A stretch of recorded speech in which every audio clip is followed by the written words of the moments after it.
Do you know that the word elixir? I just saw the dictionary before I came here.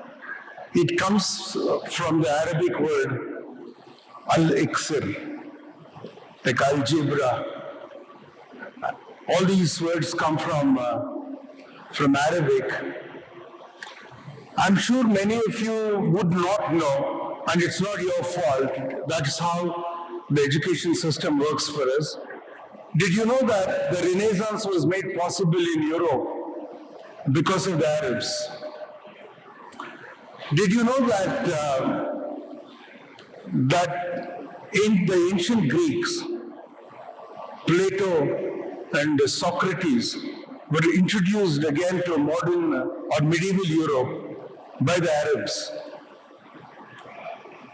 The European civilization, if you could call it that, in the 15th century was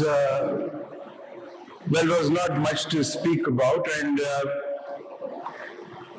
Aflatun and Sukrat, which is Plato and Socrates, was introduced to the Europeans by the Arabs, or reintroduced, I should say. Do you know that you cannot do multiplication or division with Roman numerals?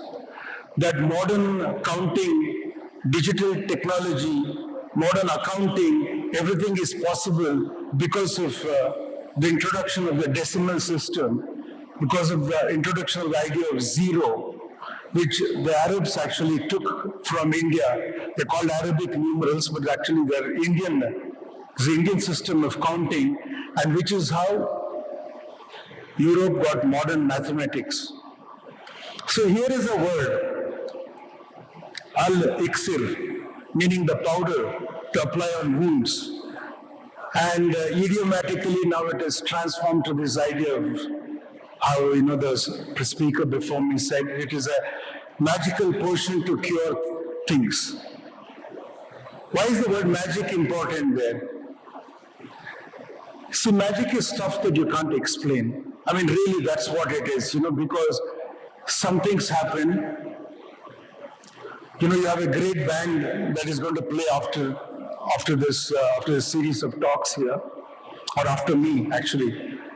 And somebody will introduce the band, but I've known them from the days they began.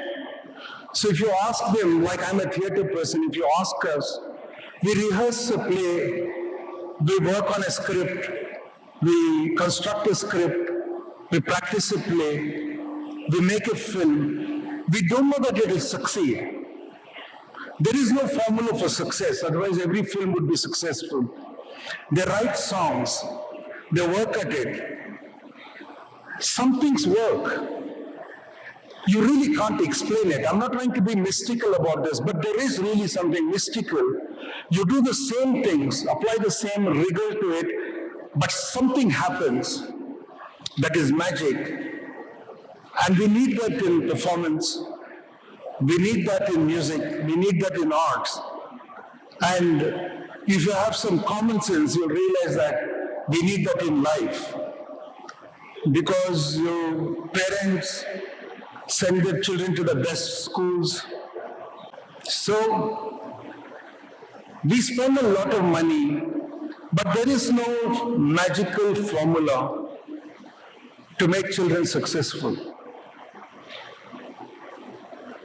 You can have the new education policy. There's no magical formula. The best you can hope for is that it increases the chances of more people doing well through education. But you can't guarantee that everybody will do well. You need a bit of magic in everything. So I'll tell you the most dangerous thing I want to say at the outset, although I didn't have the courage to say it at the outset. Now I'll say. Most of us come from some religion or the other. In India, there is no word in any Indian language for religion, although you may think it is there. Some of you will jump to the idea that dharam or dharma is religion. No, it is not. Dharma does not mean religion. If you go and read a stupid Western dictionary of the past, maybe dharma means religion. But otherwise, dharma does not mean religion. In the Mahabharata, the word dharma does not mean religion. Okay? There is no word for religion. I will also argue that there is no word for God in any Indian language. We have various words to substitute for it, but the idea of God itself, we don't have. An idea of God as a substitute we may have, but that word itself we don't have.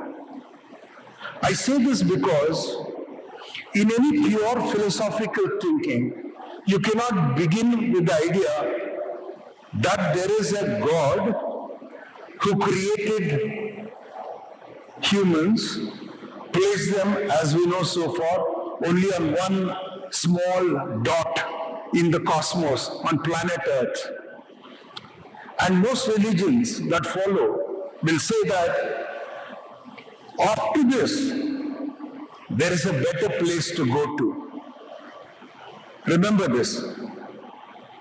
Bhala kije bala hoga, bura kije bura hoga. You go that place or this place. After this. I don't believe it. I don't want to argue about it because neither can you give proof. If you have proof, why would you need faith? If you have proof, it is science, correct?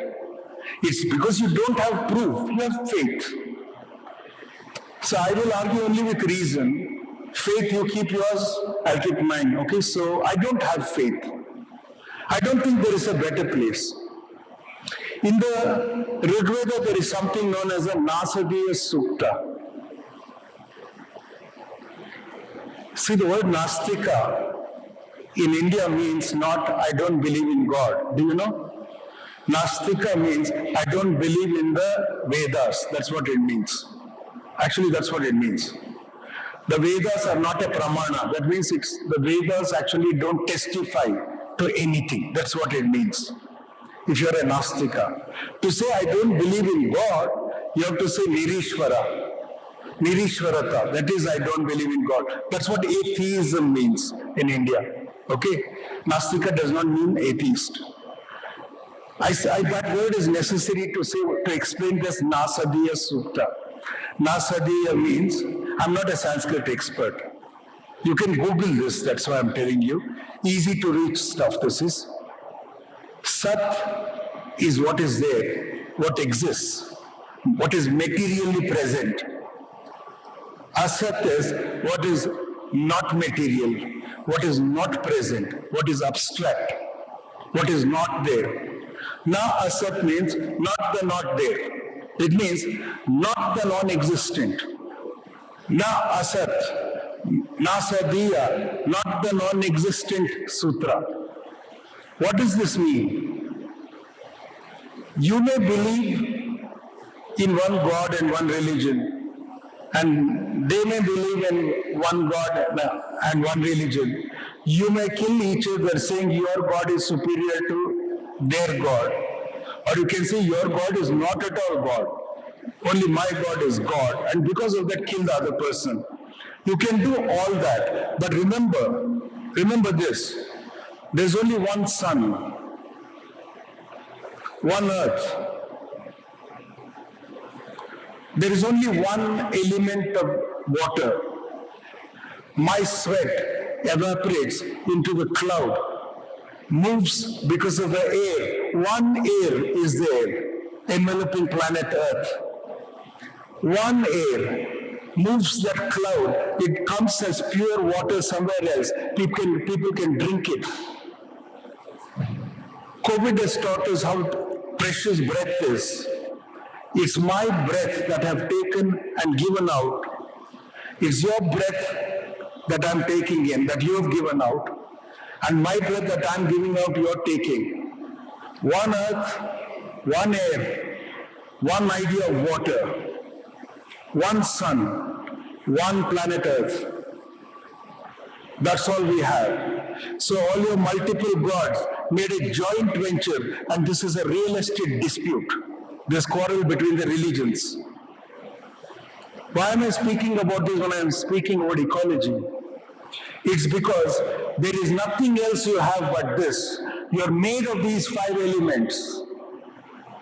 You come from these 5 elements. And when you're gone, you'll become one of these 5 elements. Or variously these 5 elements you'll become. There is nothing else to it. This is proof, available science, this is. What you believe that you will go intact to another place, I don't want to insult anybody's religion, it's up to you. But what the Nasadiya Sukta means to me is that the trees are there, the air is there, the water is there. We have planet Earth, the most precious gift of life we have. We share that life, all of us. We eat the food that somebody else grows. You don't know the religion, the caste, or anything of the person who made the clothes you're wearing, who grew the cotton, who made the silk, who made the polyester. You don't know the person who made the dyes. You don't know the person who stitched it when you went and bought it in a store. You don't know anything about it. What do you think you own? When you say, I am this, supposing I ask you, who are you? Do you think you have a constant answer? It is an illusion. What will you say if I ask you, who are you? Here I will say, I'm a student here, or I'm a faculty member here. This is my ID card. You say when you come to CIT. If you go outside CIT, you go to the metro station and say, I'm a student or faculty at CIT. Metro station doesn't care. You must say, I'm a valid passenger. I have a ticket or I have a pass. This is how we perceive the world. If our perception were better, we would figure out the point of the speech that I'm going to make. I'll make some conclusions now. The point of the speech is this, that you're given your body and you're given your consciousness. We can have any number of quarrels about who is the better God, whose God is true, and which heaven is the best destination to reach. But we can't prove it to ourselves or to each other. If you've convinced yourself it's fake, good luck to you. But we live by agreement. We have laws. We agree. What do we agree? We live, every law is in agreement. At 11 o'clock, if you come to the talk, you're on time. At 11:01, you're not on time. If you come to school, 11 o'clock, at 10 o'clock you come, you're allowed inside. 10:01, the gates close. That's how the law is. It's an agreement. It's just an agreement. So you can amend it any number of times.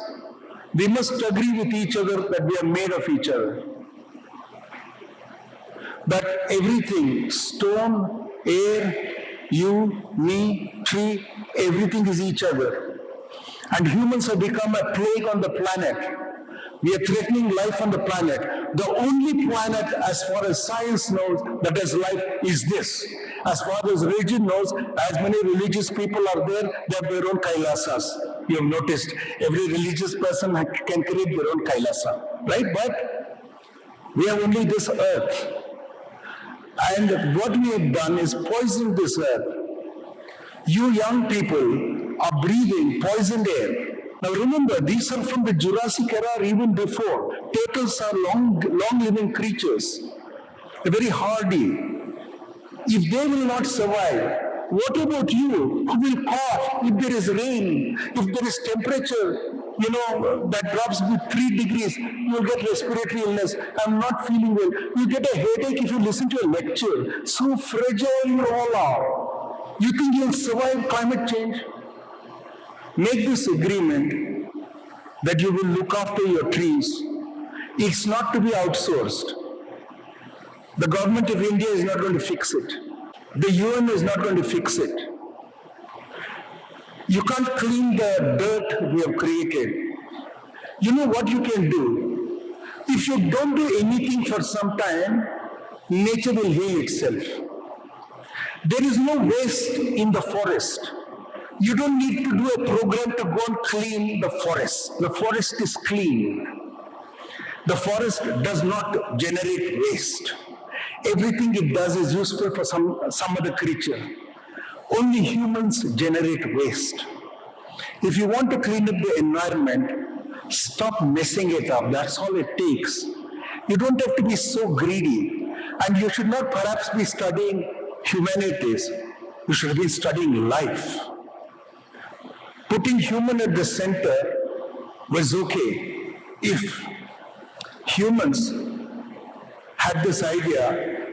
Now humans have the idea that everything that God has created is for us to enjoy. But humans should change this idea that we are responsible for everything that is created. If we have the first claim on resources, we must have the first responsibility to it. That is the elixir we need. Thank you very much.